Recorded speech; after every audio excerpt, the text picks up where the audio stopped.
Wait Tulasi Reddy గారు తులసిరెడ్డి గారు మీరు విన్నారు ప్రభుత్వాలు లేదంటే ఆంధ్రప్రదేశ్లో రూలింగ్ పార్టీ కావచ్చు లేదంటే విశ్లేషకుల అంచనా ఈ ధరలు తగ్గింపుని వెల్కమ్ చేయాలి ఖచ్చితంగా దీనివల్ల ఉపాధి అవకాశాలు పెరుగుతాయి లేదంటే ప్రజల కొనుగోలు పెరుగుతుంది కొత్త పరిశ్రమలు రావడానికి అవకాశం ఉంది ఇది ఒక వెర్షన్ రెండో వెర్షను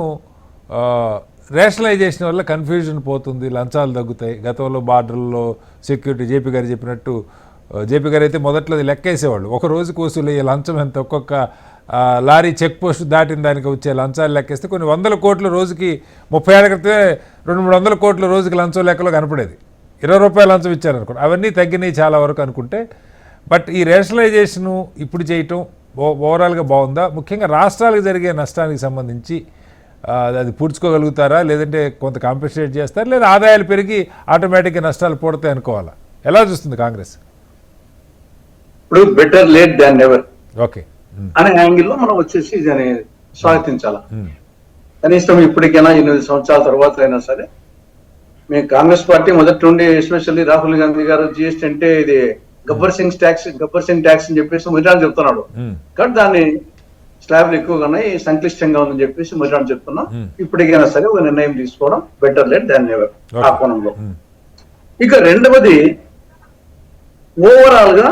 దీని పరిణామాలు 6 కోణాల్లో మనం ఆలోచించాలి ఒకటి వినియోగదారుని కోణం 2 వ్యాపారస్తుని కోణం 3 ఉత్పత్తిదారుని కోణం 4 రాష్ట్ర ప్రభుత్వాల కోణం 5 కేంద్ర ప్రభుత్వం కోణం 6వది బీజేపీకి మోడీకి దీనివల్ల ఏమన్నా రాజకీయ కోణం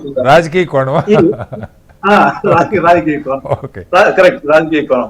ఈ 6 కోణాల్లో ఆలోచిస్తే డెఫినెట్ గా వినియోగదారుని కోణం వరకు డెఫినెట్ గా వచ్చేసి వెల్కమ్ వినియోగదారునికి వచ్చేసి మేలు జరుగుతుంది చాలా మటుకు వచ్చేసి వస్తువుల ధరలు తగ్గుతాయి ఎస్పెషల్లీ మనం ఇంట్లో వాడేది టీవీల మీద ఒక్కొక్క టీవీ మీద 2,500 అంటే 4,000 వరకు తగ్గొచ్చు ఏసీల మీద 5,000 తగ్గొచ్చు తర్వాత రెఫ్రిజిరేటర్స్ మీద 7,000 తగ్గొచ్చు వాషింగ్ మిషన్స్ మీద 1,500 ఇట్లా బీడీలు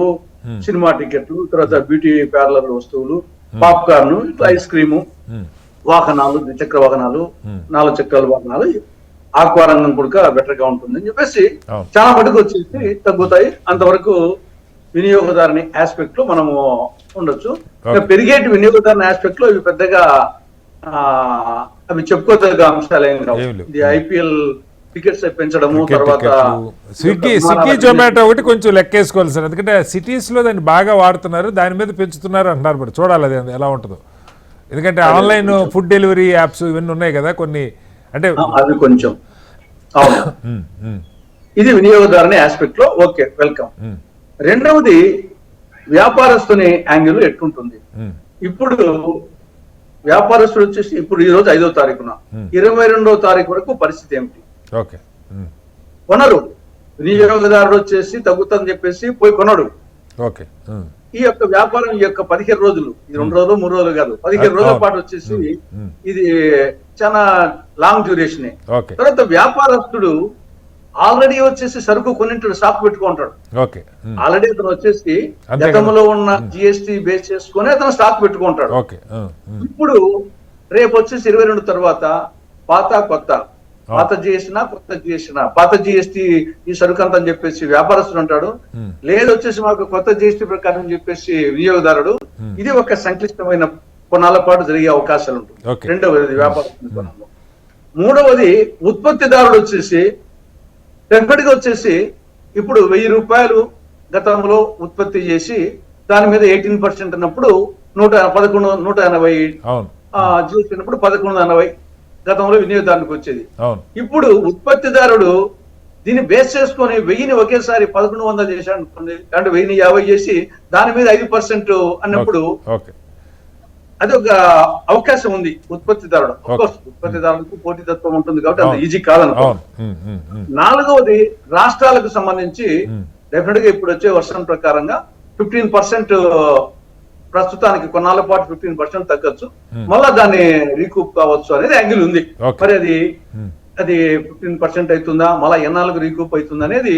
డెఫినెట్ గా రాష్ట్రాలకు వచ్చేసి ప్రస్తుత పరిస్థితుల్లో అభివృద్ధి కార్యక్రమాలు, సంక్షేమ కార్యక్రమాలు, ప్రత్యేకించి సంక్షేమ కార్యక్రమాల యుగం జరుగుతోంది కాబట్టి 15% బడ్జెట్ లో కోత పడుతుంది, వాళ్ళ ఇన్కమ్ తగ్గుతుందంటే మోరల్ బడ్జెట్ కాదు కానీ జిఎస్టీలో వాటా జిఎస్టీ వచ్చేదాన్ని ఆల్రెడీ ఇబ్బందుల్లో ఉండే ప్రభుత్వాలకు ఇది మరింత ఇబ్బంది కలుగుతుంది కొన్నాళ్ళ పాటు. కానీ తర్వాత కాంపెన్సేట్ కావచ్చునేమో, అది రాష్ట్రాలకు సంబంధించి. ఇక కేంద్రానికి కూడా తగ్గుతుంది, రాష్ట్రాలకు తగ్గుతుంది, కేంద్రానికి కూడా తగ్గుతుంది, అది కూడా కొనాలకు కాంపెన్సేట్ కావచ్చు. ఇక పొలిటికల్ గా ఆయన వచ్చేసి మోడీ గారికి నేచురల్ గా వచ్చేసి దాన్ని ప్రచారం చేసుకుంటాడు కాబట్టి దీనికి డెఫినెట్ గా ఎవరైనా ప్రచారం చేసుకుంటారు కదా సార్, ఒక నిర్ణయం తీసుకున్న తర్వాత ప్రచారం చేసుకుంటుంటారు కాబట్టి దాని ఈ యొక్క 7 కొనాలు ఆలోచిస్తే పరిస్థితి ఈ విధంగా ఉంటుంది. సరే ఏదేమైనా సరే మందరు చెప్పినట్టు పెట్రోల్ డీజిల్ దాని గురించి ఏం చర్చకు రాలేదు. అంటే పెట్రోల్ డీజిల్ వాళ్ళు చెప్తున్న రీజన్ కూడా వాళ్ళు కూడా రాష్ట్రాల మీద దోసేస్తారు, రాష్ట్రాలు అంగీకరించట్లేదు, అసలు దాన్ని ముట్టుకోవడానికి అంగీకరించట్లేదు వాళ్ళు చెప్తున్నారు. ఇద్దరికి ఉభయతారకంగా ఉంది, ఇద్దరికి లాభంగా ఉంది కాబట్టి ఎవరు ముట్టుకోరు, అది సమస్య. మళ్ళీ వస్తాను తులసిరెడ్డి గారి మీద.